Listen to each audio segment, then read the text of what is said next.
এক সিদ্ধান্তেই বাংলাদেশের সামরিক সেক্টরের পুরো খেলাটাই বদলে গেল। কারণ সৌদি আরবের মতো পরাশক্তি দেশ এবার বাংলাদেশের পাশে দাঁড়িয়েছে।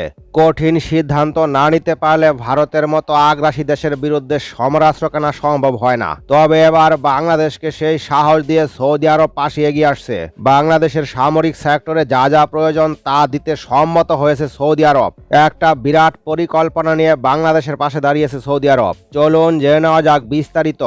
বাংলাদেশের যুদ্ধ বিমান ক্রয়ের ডিল সহজ করে দিতে এবার বাংলাদেশের পাশে দাঁড়াচ্ছে সৌদি আরব। সৌদি আরবের মতো বাঘা একটি পরাশক্তি দেশ যখন বাংলাদেশের পাশে দাঁড়ায়, তখন এটা বুঝতে বাকি থাকে না যে বাংলাদেশ এবং সৌদি আরবের মধ্যে খেলাটা কোন লেভেলে চলছে।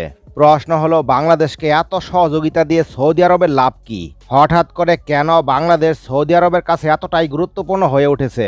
বাংলাদেশের ফাইটার জেট ক্রয়ের ডিল কেন সহজ করতে চায় সৌদি আরব? দেখুন, সৌদি আরব শুধু একটি তেল সমৃদ্ধ দেশই নয়, তাদের রয়েছে বিশাল সামরিক বাজেট এবং আধুনিক অস্ত্র সংগ্রহের অভিজ্ঞতা। তারা প্রায়ই মিত্র দেশগুলোর পাশে দাঁড়ায়। বিশেষ করে মুসলিম দেশগুলোর প্রতিরক্ষা শক্তিতে তারা কিন্তু ব্যাপক সহযোগিতা করে। বাংলাদেশের সাথেও দীর্ঘদিনের বন্ধুত্ব এবং কৌশলগত সম্পর্ক রয়েছে। সবচেয়ে গুরুত্বপূর্ণ প্রশ্ন হলো, সৌদি আরব ঠিক কিভাবে বাংলাদেশকে সহযোগিতা করবে, যার মাধ্যমে বাংলাদেশ যুদ্ধবিমান ক্রয় করতে পারবে? তারা সহজে ঋণ এবং ফান্ডিং দিতে পারবে। যুদ্ধবিমান কেনা অত্যন্ত ব্যয়বহুল। এক্ষেত্রে সৌদি আরব স্বল্প সুদে ঋণ বা অর্থ সহায়তা দিতে পারবে, যা বাংলাদেশের জন্য একটি বড় সুবিধা।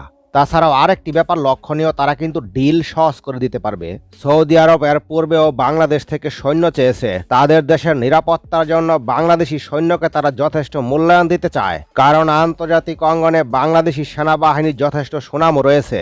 বাংলাদেশের সামরিক সক্ষমতাকে বিশ্ব দরবারে তুলে ধরার জন্য বিএনপি সরকার কিভাবে প্রস্তুতি নিতে চলেছে? দেখুন, সাম্প্রতিক আলোচনায় জানা গেছে, বাংলাদেশ থেকে সৈন্য পাঠানোর পাশাপাশি দুই দেশের মধ্যে যৌথ সামরিক মহড়া আয়োজনের পরিকল্পনা করছে সৌদি সরকার।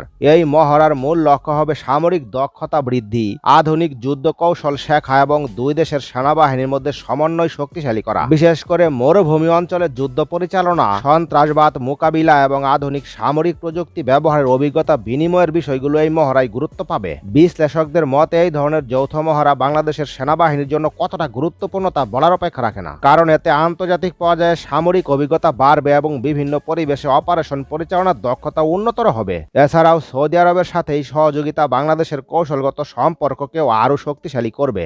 বর্তমান বিশ্বে সামরিক সহযোগিতা শুধু যুদ্ধের জন্য হয় না, বরং প্রশিক্ষণ, প্রযুক্তি এবং কৌশলগত সম্পর্কের জন্যও গুরুত্বপূর্ণ। দেখুন, বাংলাদেশ এখন কেবল আঞ্চলিক শক্তি নয়, হয়ে উঠছে একটি স্ট্র্যাটেজিক পাওয়ার। ভারতীয় মিডিয়ায় টক শো গরম। টাইমস নাও, জি নিউজের মতো চ্যানেলগুলোতে প্রশ্ন, বাংলাদেশ কেন হঠাৎ এত আগ্রাসী আধুনিকায়ন করছে? চীনা প্রতিরক্ষা বিশ্লেষক ওয়েলি বলেন, বাংলাদেশ দক্ষিণ এশিয়ার নিরাপত্তায় নতুন চালক হয়ে উঠছে। ভারতের সেনা বিশ্লেষক অজয় শুক্লা জানিয়েছেন, ঢাকার এই আধুনিকায়ন ভারতকে পেছন থেকে ধাক্কা দিতে পারে। হয়তো ভাবছেন বাংলাদেশ এমন কি পরিকল্পনা করছে? বাংলাদেশ সেনাবাহিনী শুধুই অস্ত্র আনছে না, তারা গঠন করছে র্যাপিড ডিপ্লয়মেন্ট ফোর্স। কয়েক বছর আগে বাংলাদেশের মাথাপিছু আয় ছাড়িয়ে যায় ভারতের তুলনায়। এটা শুধু সংখ্যা নয়, এটা আত্মবিশ্বাসের প্রতিচ্ছবি। কিন্তু তাছাড়া রপ্তানি খাতে বাংলাদেশের একচ্ছত্র রাজত্ব এখন ভারতের চোখের কাঁটা। বিশ্বের দ্বিতীয় বৃহত্তম গার্মেন্টস রপ্তানিকারক দেশ এখন বাংলাদেশ। ভারত যেখানে এখনো নিজেদের প্রোডাকশন বেস গড়ে তুলতে ব্যস্ত, সেখানে বাংলাদেশ আন্তর্জাতিক ব্র্যান্ডগুলোর ভরসার নাম। ভারতের হুমকির জবাবে বাংলাদেশ সীমান্ত জুড়ে শক্তি বাড়িয়েছে, বিশেষ করে যশোর, দিনাজপুর, সুনামগঞ্জ এলাকায়। এখন আর পাল্টা জবাব দিতে পিছিয়ে থাকবে না বাংলাদেশ। আন্তর্জাতিক মহলেও এই বিষয় নিয়ে আলোচনা শুরু হয়েছে। ভারত কি তবে চাপে পড়ে যাচ্ছে? বাংলাদেশের ডিপ্লোমেসি এখন তুখুর। চীন, রাশিয়া, সৌদি, এমনকি তুরস্ক সবাই বাংলাদেশকে নিয়ে এখন সিরিয়াস। ভারত এক সময় দক্ষিণ এশিয়ায় একচেটিয়া প্রভাব দেখিয়েছিল, কিন্তু এখন বাংলাদেশ নিজের শক্তি নিয়ে বিশ্বমঞ্চে দাঁড়িয়ে গেছে। সম্প্রতি চীন, রাশিয়া, তুরস্ক এমনকি মধ্যপ্রাচ্যের দেশগুলোর সাথে একের পর এক চুক্তি করে ফেলেছে ঢাকা। ভারতের অগোচরেই বাংলাদেশে গড়ে উঠেছে শক্তিশালী সামরিক ও অর্থনৈতিক নেটওয়ার্ক। এমন এক নেটওয়ার্ক যা শুধু দক্ষিণ এশিয়াতে নয়, বরং বৈশ্বিক প্রভাব বিস্তার করতে পারে। বাংলাদেশ আসলে কি করছে? কিভাবে ভারতকে ছাড়িয়ে যাচ্ছে? বাংলাদেশের সামরিক বাহিনীকে এক সময় হালকাভাবে নিত প্রতিবেশীরা, কিন্তু এখন ভিন্ন চিত্র। বাংলাদেশ গোপনে গড়ে তুলছে আধুনিক সামরিক নেটওয়ার্ক। যেমন চীনের সাথে দীর্ঘমেয়াদী প্রতিরক্ষা চুক্তি, তুরস্ক থেকে অত্যাধুনিক ড্রোন ক্রয়, রাশিয়া থেকে মিসাইল প্রতিরক্ষা ব্যবস্থা নিয়ে আলোচনা, এমনকি মধ্যপ্রাচ্যের কয়েকটি দেশ থেকেও মিলিটারি সহায়তার অঙ্গীকার পাচ্ছে বাংলাদেশ। সবচেয়ে বড় কথা, এই সামরিক নেটওয়ার্ক তৈরি হচ্ছে ভারতকে না জানিয়ে, যার মানে বাংলাদেশ ধীরে ধীরে দাঁড়াচ্ছে আঞ্চলিক শক্তি হিসেবে। তাছাড়াও সৌদি আরব বাংলাদেশের যুদ্ধবিমানের ক্রয়ের ডিল যে সহজ করে দিচ্ছে। ফোর্সেস গোল 2030 বাস্তবায়নের জন্য বাংলাদেশ যদি যুদ্ধবিমান হাতে পায়, তাহলে সেই যুদ্ধবিমানগুলো মোতায়েন করতে বিমান ঘাঁটি প্রয়োজন হবে। আর এর প্রস্তুতি ইতিমধ্যেই বাংলাদেশ শুরু করে দিয়েছে। বিশেষ করে বরিশালে বাংলাদেশের সবচেয়ে বড় এবং শক্তিশালী বিমান ঘাঁটি তৈরি করা হচ্ছে। বরিশাল বিমানবন্দরকে কেন্দ্র করেই মূলত বিমান ঘাঁটি নির্মাণ করা হচ্ছে। বরিশালের বাবুগঞ্জ উপজেলায় সুগন্ধা নদীর তীরে এই বিমান ঘাঁটির অবস্থান। সামগ্রিকভাবে যার আয়তন হবে 321 একর। একটি পূর্ণাঙ্গ বিমান ঘাঁটি নির্মাণে ন্যূনতম 200 একর পর্যন্ত জমির প্রয়োজন হয়। তাই প্রতিরক্ষা দপ্তর সিদ্ধান্ত নেয় নতুন করে 158 একর জমি অধিগ্রহণ করবে, যার কাজ ইতিমধ্যে শুরু হয়েছে। বিমান ঘাঁটি নির্মাণে শুধুমাত্র জমি অধিগ্রহণে ব্যয় হবে 1100 কোটি টাকা।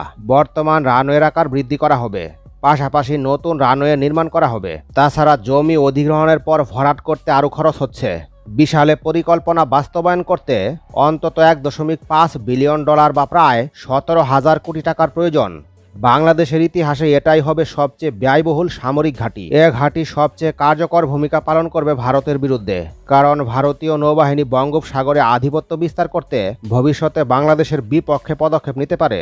তাছাড়া দেশটি বাংলাদেশের নৌসীমাকে একাধিকবার নিজেদের বলে দাবি করেছে এবং জাতিসংঘের কাছে চিঠি দিয়েছে। এমন অবস্থায় বরিশাল বিমান ঘাঁটি নির্মাণের ঘোষণা দিয়ে সঠিক সিদ্ধান্ত নিয়েছে প্রতিরক্ষা দপ্তর। তাছাড়া ভারত যদি কখনো খুলনা সীমান্ত দিয়ে আক্রমণ করে, তাকে প্রতিহত করতে এ ঘাঁটি কার্যকর ভূমিকা পালন করবে। অপরদিকে মিয়ানমারের আক্রমণ মোকাবেলায় শতভাগ কার্যকর হবে বরিশাল বিমান ঘাঁটি। কেননা মিয়ানমারের বিমান ঘাঁটির সংখ্যা বাংলাদেশের থেকে বেশি থাকলেও বরিশালের মতো এত আধুনিক বিমান ঘাঁটি নেই তাদের। ফলে শুধু একটি বিমান ঘাঁটি দিয়েই মিয়ানমারের কয়েকটি বিমান ঘাঁটিকে মোকাবেলা করা সম্ভব। ফলে বাংলাদেশ বিমান বাহিনী মিয়ানমার থেকে এগিয়ে থাকার সুযোগ পাবে এবং বাংলাদেশ সেনাবাহিনী ও নৌবাহিনী তাদের পুরো শক্তি নিয়ে ঝাঁপিয়ে পড়তে পারবে। ফলে মিয়ানমার পিছু হটতে বাধ্য হবে। তখন বাংলাদেশের যুদ্ধে বিজয়ী হওয়ার চান্স বেড়ে যাবে।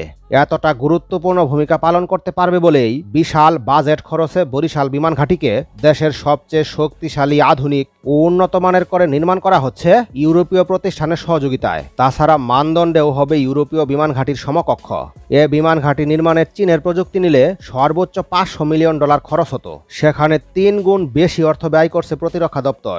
নিঃসন্দেহে গেম চেঞ্জার ভূমিকা পালন করবে বলেই এমনভাবে তৈরি করা হচ্ছে। যুদ্ধ বিমান ক্রয় এবং বিমান ঘাঁটি নির্মাণে বাংলাদেশের বিরাট বাজেটের প্রয়োজন হবে। সৌদি আরব মূলত বাংলাদেশকে এই সকল কারণেই অর্থ সহায়তা দিবে, যার ফলে কয়েক বছরের মধ্যেই বদলে যাবে বাংলাদেশের সামরিক চিত্র। এ ব্যাপারে আপনাদের মতামত কমেন্টের মাধ্যমে জানিয়ে রাখুন। পরবর্তী নতুন ভিডিও সবার আগে পেতে চ্যানেলটি সাবস্ক্রাইব করে রাখুন।